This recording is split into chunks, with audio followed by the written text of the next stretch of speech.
I'm going to be talking to Lindsay Wigginton, who is a senior consultant with Dunsky Energy and Climate Advisors, about e-mobility devices and evolving, we'll call them models of personal transportation models, particularly in big urban centers.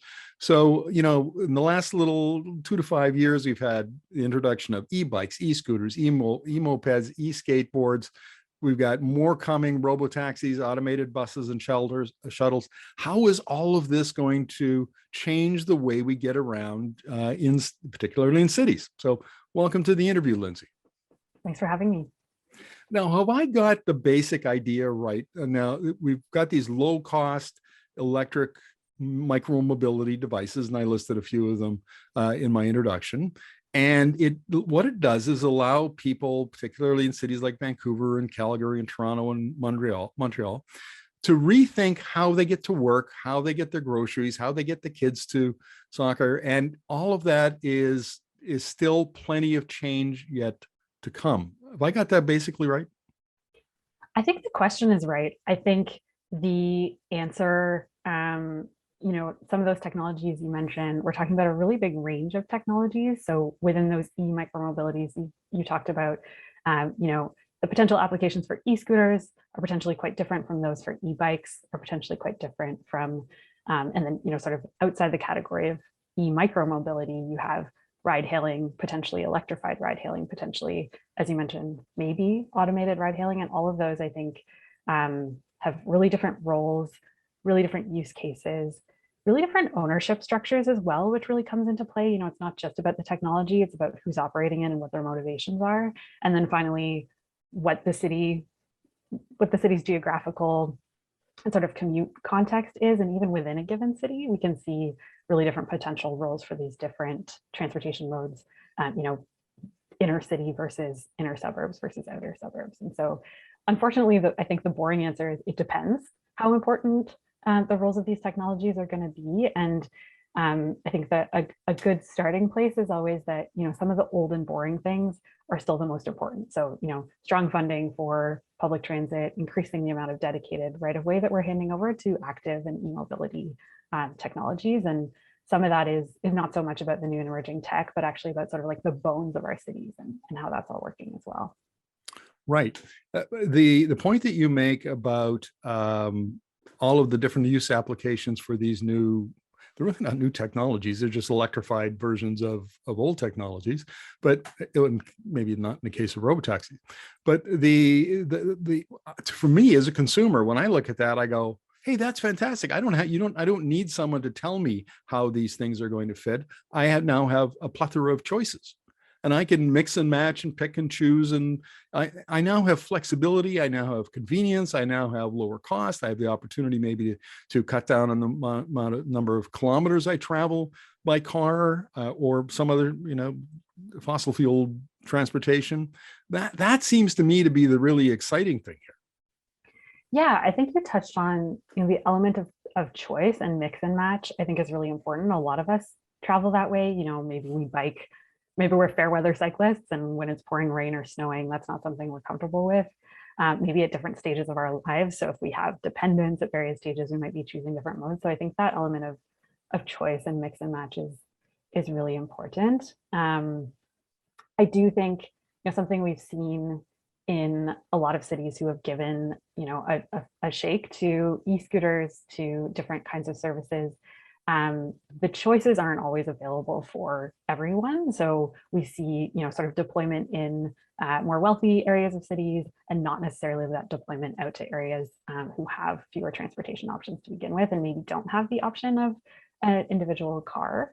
Maybe just looping back to something you said in the first question around, low cost, I think we're also seeing a real variation, and it isn't always a low cost option depending on the sort of ownership and profit model of some of these services. So yes, and I think looking to how we can integrate, especially with like mass transit options around adding, a bike share membership to that and other ways of sort of getting to those major transit hubs is, as you say, something that could be pretty exciting about some of these technologies. Yeah, it seems to me because often this debate is polarized between those who to my mind, is a 20th century argument, which is that let's just build out a whole bunch of, more public transit at high cost and so on, as opposed to making better use of the infrastructure we already have, like, buses and LRTs and subways and so on. Because I see the micro mobility devices working really well with these larger forms of urban transportation. Yeah, I guess my take on that is a little bit different. I think that there are also ways to really leverage our existing infrastructure with public transit. So for example, creating dedicated bus lanes is something that's really cheap and moves a lot of people. I think I'm based here in Toronto, where sometimes the subway goes down and you kind of see the volume of people that are being carried by that subway when they come up onto Bloor Street or Yonge and have to get moved by buses or taxis or Ubers or whatever people are calling. And I mean, these micromobilities and robo-taxis just like don't compete with that kind of volume in dense cities. I think so that's always going to be, I think, one of the most important things. But as we move out into less dense areas, I think the questions become more interesting. And there's a real accessibility component as well. So I visit Montreal a lot, and they've got a lot of electric Bixies, electric bike shares now on their system. And I was a bit skeptical at first, but every time I go there now, I always try to get the electric Bixies because I tend to be visiting friends, on other sides of the city or up the hill. And it makes me feel like I can travel further by bike rather than choosing other options. And I know for people, elderly folks who for various reasons, a regular bike is more of a challenge, that kind of e-addition can really open up that option. So I feel excited about that accessibility side of it. There can be accessibility disbenefits to some of the tech too. So I'm sure you've seen pictures of cities where, there's been dockless scooter or dockless bike systems, and they're scattered all over the sidewalk. And for people with reduced vision or other kinds of disabilities, let alone someone just with like a lot of bags or a stroller, those can be a big challenge. And so I think, for cities, the opportunity is to really think through like, where are we allocating space to these modes? How are we making it safe? How are we thinking about safe and secure parking? And something probably has to give for that. And that might mean taking back more space from car travel lanes in order to be able to do that. And so I think it's kind of a choice that collectively communities and neighborhoods are having to make. Well, let's talk about city planners for a moment and city planning. I read a report from the Boston Consulting Group about the American situation, and they noted that the only way to make this really work well is there has to be a more integrated planning process. The planners have to sit down with the providers, and there just has to be a lot more conversation about how to design these systems. And like you say, choose where space comes from and how we're going to do all of that. And does that same observation apply to Canada?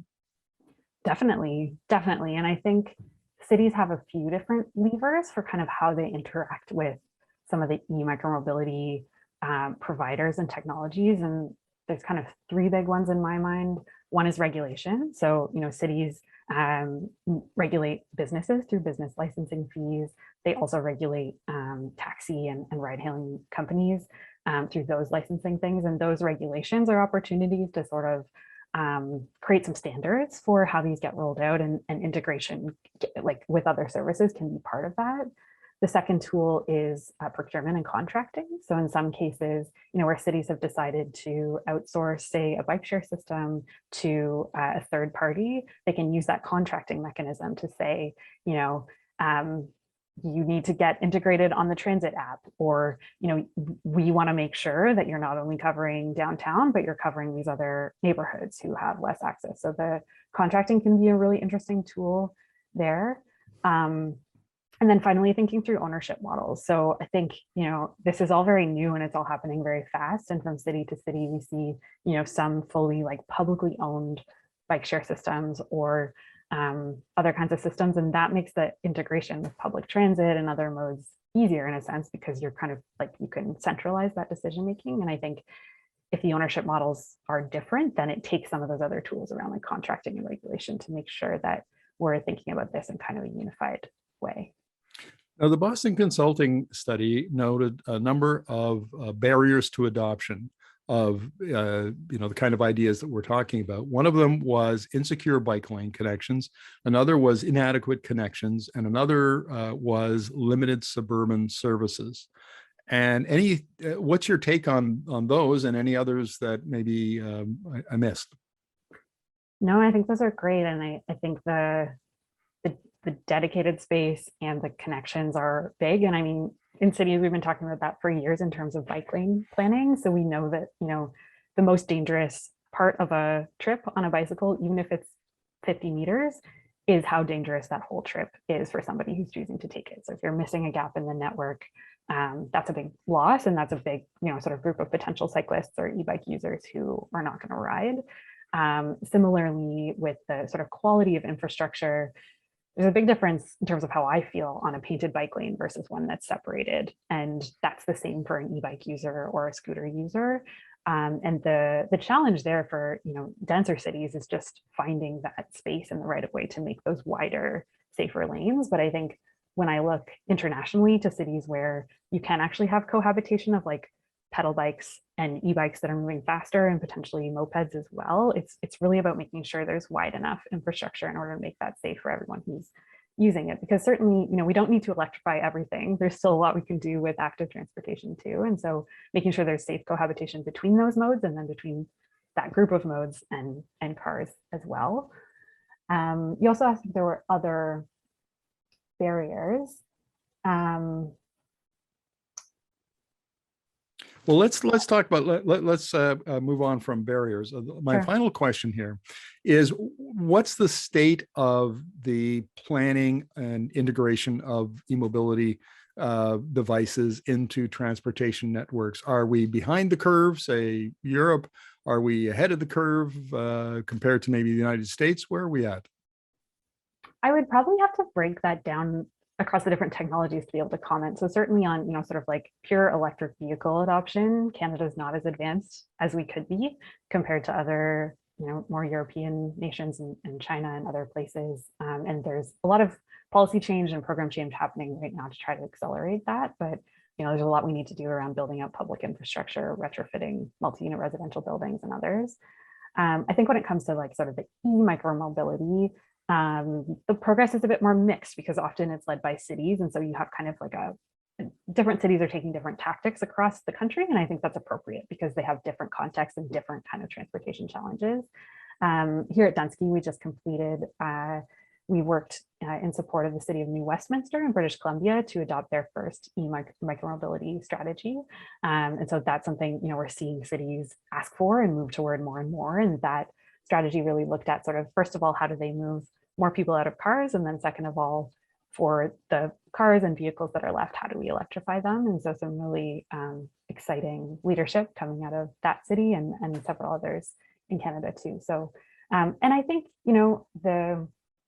there's kind of an ethos that comes out of some of that new technology that it says we have to move really, really fast. But I think when it comes to urban change, such a complex setting with a bunch of different stakeholders that it's kind of okay, I think, to pace ourselves too and make sure we're doing adoption of new technology in a way that's inclusive, in a way that's thoughtful and going to ultimately lead to a reduction in emissions as well. So we should be take a little more time, but get it right. I think so. Universal advice. Well, Lindsay, thank you very much for this. Really appreciate your insights. Thanks for the opportunity to chat.